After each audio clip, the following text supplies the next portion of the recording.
సీతక్కపై BRS trollings, morphing వీడియోతో రెచ్చిపోతున్న గులాబీ నేతలు కార్యకర్తలు.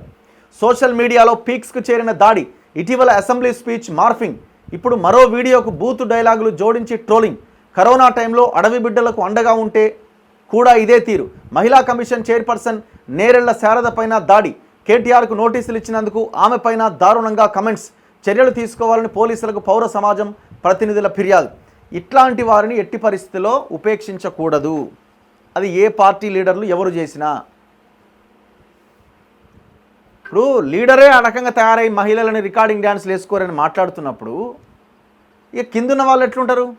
వాళ్ళు పైసలు ఇస్తే పెంచి పోషించిన బ్యాచ్లు.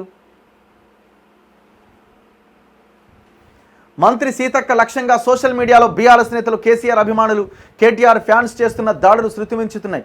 గతంలో ప్రతిపక్ష ఎమ్మెల్యేగా ఉన్నప్పుడు ఈ తరహా వేధింపులు మొదలైన నిరుడు అసెంబ్లీ ఎన్నికల ఫలితాలు వచ్చి మంత్రిగా ఆమె ప్రమాణ స్వీకారం చేసినప్పటి నుంచి మరింతగా పెరిగినాయి.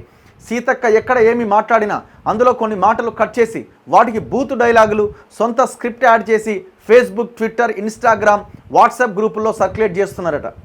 మీ ఇంట్లో వాళ్ళ మీద చేయండి రా బాబు. మీ ఇంట్లో వాళ్ళ మీద మీకు చేస్తే మీకు ఎంత పెయిన్ ఉంటుంది?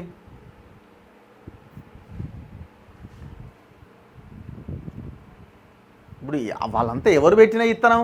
ఈ కేటీఆర్ నిన్న మాట్లాడిన మాటలు మాట్లాడిన కేటీఆర్ పెట్టిన ఇత్తనాలు ఇవన్నీ.